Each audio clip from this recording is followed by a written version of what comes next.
Lendo a Bíblia em um ano. Dia 164. Primeira leitura. 1 Reis, capítulo 11, versículo 1, ao capítulo 12, versículo 20. Além da filha de Faraó, Salomão amou muitas mulheres estrangeiras. Moabitas, Amonitas, Edomitas, Sidônias e Etéias, mulheres das nações de que o Senhor tinha dito aos filhos de Israel: não casem com elas, nem casem elas com vocês, pois perverteriam o coração de vocês para seguirem os seus deuses. A estas, Salomão se apegou pelo amor. Tinha 700 mulheres que eram princesas e 300 concubinas. E suas mulheres lhe perverteram o coração. Sendo já velho, suas mulheres lhe perverteram o coração para seguir outros deuses. E o coração dele não era fiel ao Senhor, seu Deus, como havia sido fiel o coração de Davi, seu pai. Salomão seguiu Astarote, deusa dos Sidônios, e Milcom, a abominação dos Amonitas. Assim, Salomão fez o que era mal aos olhos do Senhor e não perseverou em seguir o Senhor, como Davi, seu pai, havia feito. Nesse tempo, sobre o monte que fica diante de Jerusalém, Salomão construiu um santuário a Quemos, a abominação de Moabe, e a Moloque, a abominação dos filhos de Amon. Assim fez para todas as suas mulheres estrangeiras, as quais queimavam incenso e ofereciam sacrifícios aos seus deuses. O Senhor se indignou contra Salomão por ter desviado o seu coração do Senhor, Deus de Israel, que lhe havia aparecido 2 vezes e ordenado que não seguisse outros deuses. Ele, porém, não guardou o que o Senhor lhe havia ordenado. Por isso, o Senhor disse a Salomão: já que você procedeu assim e não guardou a minha aliança nem os meus estatutos que lhe ordenei, vou tirar o reino de você e dá-lo a um dos seus servos. No entanto, por amor a Davi, seu pai, não farei isso enquanto você estiver vivo, mas durante o reinado do seu filho. Todavia, não tirarei o reino todo. Darei uma tribo a seu filho, por amor a Davi, meu servo, e por amor a Jerusalém, que escolhi. O Senhor levantou um adversário contra Salomão, a saber, Hadade, o Edomita, que era da linhagem real de Edom. Porque quando Davi esteve em Edom, Joabe, o comandante do exército, que tinha ido sepultar os mortos, matou todos os homens em Edom. Porque Joabe ficou ali 6 meses com todo Israel, até que eliminou todos os homens em Edom. Porém, Hadade fugiu para o Egito, na companhia de alguns homens edomitas, dos servos de seu pai. Na ocasião, Hadade era ainda muito jovem. Partiram de Midian e foram até Parã, de onde levaram consigo alguns homens e chegaram ao Egito, a Faraó, rei do Egito, que deu a Hadade uma casa. Ele prometeu sustento e lhe deu terras. Hadade encontrou favor aos olhos de Faraó, tanto que este lhe deu por mulher a irmã de sua própria mulher, a irmã de Táfnis, a rainha. A irmã de Táfnis deu-lhe à luz seu filho Genubate, que foi criado por Táfnis na casa de Faraó, onde Genubate ficou entre os filhos de Faraó. Quando Hadade soube no Egito que Davi tinha morrido e que Joabe, comandante do exército, estava morto, disse a Faraó: deixe-me voltar para minha terra. Então, Faraó lhe perguntou: mas o que lhe falta comigo, para que você queira voltar para sua terra? Hadade respondeu: Não me falta nada, mas deixe-me ir. Deus levantou mais um adversário contra Salomão, a saber, Rezon, filho de Eliada, que havia fugido de seu senhor Hadadezer, rei de Zobá. Ele ajuntou homens e se fez chefe de um bando. Depois do morticínio feito por Davi, eles se foram para Damasco, onde habitaram e fizeram de Rezon seu rei. Este foi adversário de Israel durante toda a vida de Salomão e lhe fez mal, como Hadade havia feito. Rezon detestava Israel e reinava sobre a Síria. Jeroboão, filho de Nebate, efraimita de Zeredá, servo de Salomão, e cuja mãe era uma viúva chamada Zerua, revoltou-se contra o rei. Esta foi a causa por que levantou a sua mão contra o rei. Salomão estava edificando Milo e reparando as brechas da cidade de seu pai Davi. Jeroboão era um homem valente e capaz. Quando Salomão viu que ele era um jovem que fazia bem o seu trabalho, ele o encarregou de todos os trabalhadores forçados da casa de José. Aconteceu que, nesse tempo, quando Jeroboão estava saindo de Jerusalém, o profeta Aías de Siló o encontrou no caminho. O profeta estava usando uma capa nova e os dois estavam sozinhos no campo. Aías pegou a capa nova que estava usando, rasgou-a em 12 pedaços e disse a Jeroboão: Pegue 10 pedaços, porque assim diz o Senhor Deus de Israel: Eis que rasgarei o reino das mãos de Salomão e a você darei 10 tribos. Porém, ele terá uma tribo por amor a Davi, meu servo, e por amor a Jerusalém, a cidade que escolhi de todas as tribos de Israel. Porque Salomão me abandonou e se inclinou diante de Astarote, deusa dos Sidônios, diante de Quemos, deus de Moabe, e diante de Milcom, deus dos filhos de Amon. Ele não andou nos meus caminhos para fazer o que é reto aos meus olhos, a saber, para guardar os meus estatutos e os meus juízos, como fez Davi seu pai. Porém, não vou tirar de Salomão o reino todo.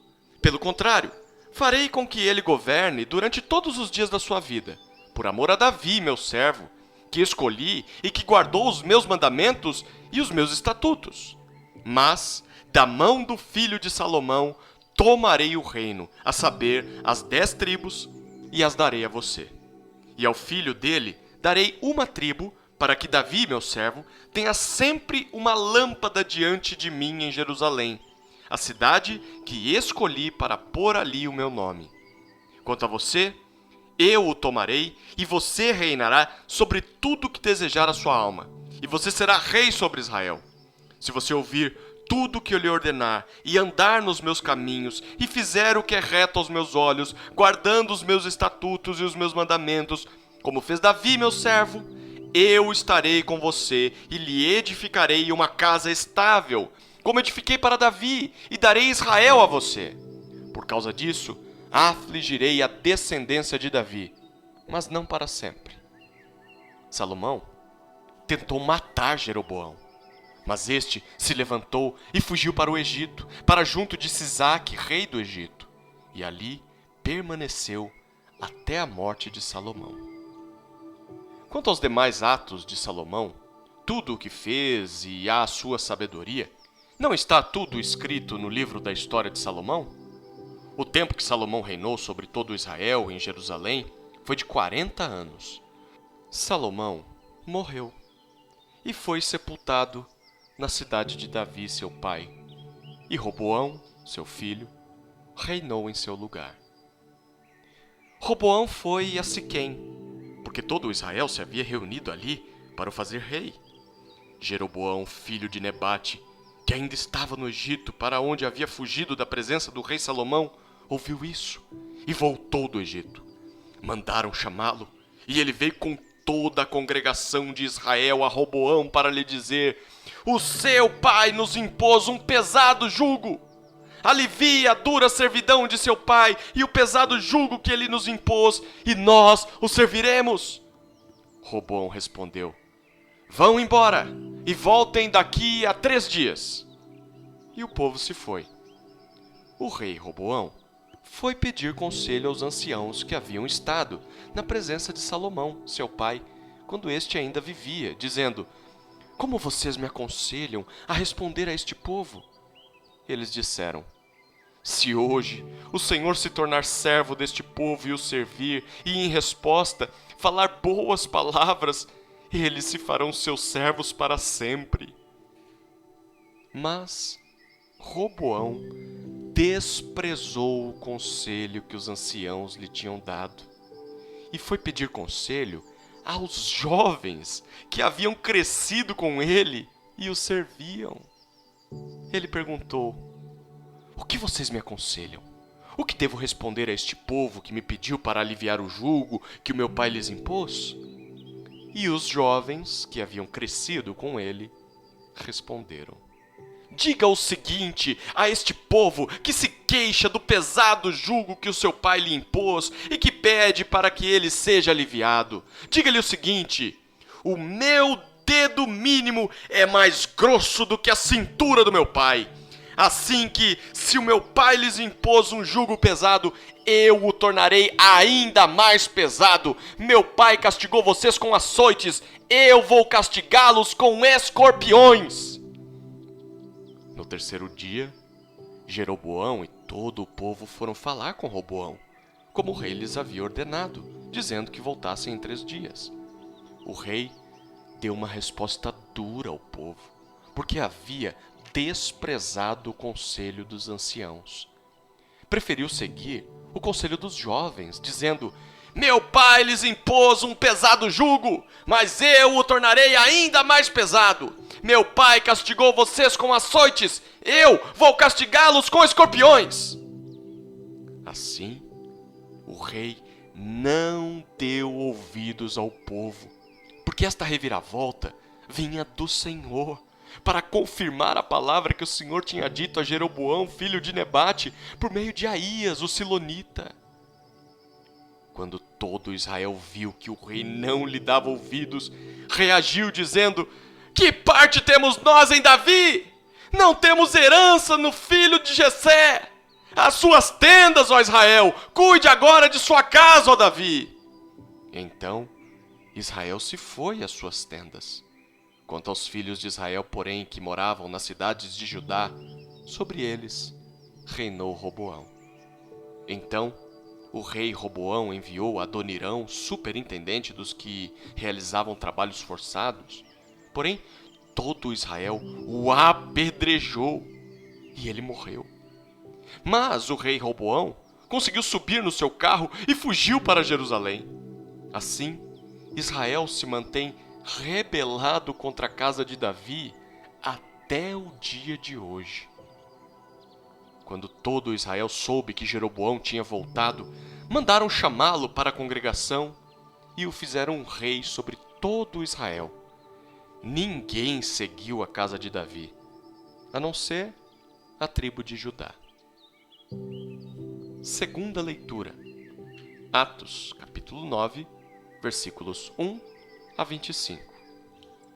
Saulo, respirando ainda ameaças e morte contra os discípulos do Senhor, dirigiu-se ao sumo sacerdote e lhe pediu cartas para as sinagogas de Damasco, a fim de que, caso achasse alguns que eram do caminho, tanto homens como mulheres, os levasse presos para Jerusalém. Enquanto seguia pelo caminho, ao aproximar-se de Damasco, subitamente, uma luz do céu brilhou ao seu redor. Ele caiu por terra e ouviu uma voz que lhe dizia: Saulo, Saulo, por que você me persegue? Ele perguntou: Senhor, quem é você? E a resposta foi: Eu sou Jesus, a quem você persegue. Mas levante-se e entre na cidade, onde lhe dirão o que você deve fazer. Os homens que viajavam com Saulo pararam emudecidos, ouvindo a voz, mas não vendo ninguém. Então Saulo se levantou do chão e, abrindo os olhos, nada podia ver. e, guiando-o pela mão, levaram-no para Damasco. Esteve 3 dias sem ver, durante os quais nada comeu nem bebeu. Havia em Damasco um discípulo chamado Ananias. O Senhor lhe apareceu numa visão e disse: Ananias! Ao que ele respondeu: Eis-me aqui, Senhor. Então o Senhor lhe disse: Levante-se e vá à rua que se chama Direita, e na casa de Judas procure um homem de Tarso, chamado Saulo. Ele está orando, e numa visão viu entrar um homem chamado Ananias e impor-lhe as mãos para que recuperasse a vista. Ananias, porém, respondeu: Senhor, de muitos tenho ouvido a respeito desse homem, quanto mal tem feito aos teus santos em Jerusalém. E aqui em Damasco, ele tem autorização dos principais sacerdotes para prender todos os que invocam o teu nome. Mas o Senhor disse a Ananias: Vá, porque este é para mim um instrumento escolhido para levar o meu nome diante dos gentios e reis, bem como diante dos filhos de Israel, pois eu mesmo vou mostrar a ele quanto deve sofrer pelo meu nome. Então Ananias foi, e entrando na casa, impôs as mãos sobre Saulo, dizendo: Saulo, irmão, o Senhor Jesus, que apareceu a você no caminho para cá, me enviou para que você volte a ver e fique cheio do Espírito Santo. Imediatamente caíram dos olhos de Saulo umas coisas parecidas com escamas, e ele voltou a ver. A seguir, levantou-se e foi batizado, e depois de comer, sentiu-se fortalecido. Saulo permaneceu alguns dias com os discípulos em Damasco, e logo, nas sinagogas, proclamava Jesus, afirmando que ele é o Filho de Deus. Todos os que ouviam Saulo estavam atônitos e diziam: Não é este o que exterminava em Jerusalém os que invocam o nome de Jesus e veio para cá precisamente para prender e levá-los aos principais sacerdotes? Saulo, porém, mais e mais se fortalecia e confundia os judeus que moravam em Damasco, demonstrando que Jesus é o Cristo. Decorridos muitos dias, os judeus resolveram matar Saulo, mas ele ficou sabendo do plano deles. Dia e noite guardavam também os portões da cidade para o matar. Mas os discípulos de Saulo tomaram-no de noite e, colocando-o no cesto, desceram-no pela muralha. Terceira leitura. Salmos, capítulo 131, versículos 1 a 3. Cântico de peregrinação, de Davi. Senhor, não é orgulhoso o meu coração, nem arrogante o meu olhar. Não ando à procura de coisas grandes, nem de coisas maravilhosas demais para mim. Pelo contrário, fiz calar e sossegar a minha alma. Como a criança desmamada se aquieta nos braços de sua mãe, assim é a minha alma dentro de mim. Espere, ó Israel, no Senhor, desde agora e para sempre. Quarta leitura. Provérbios, capítulo 17, versículos 4 e 5. O malfeitor dá atenção aos lábios iníquos. O mentiroso inclina os ouvidos para a língua maligna. Quem zomba do pobre insulta aquele que o criou. O que se alegra com a calamidade não ficará impune.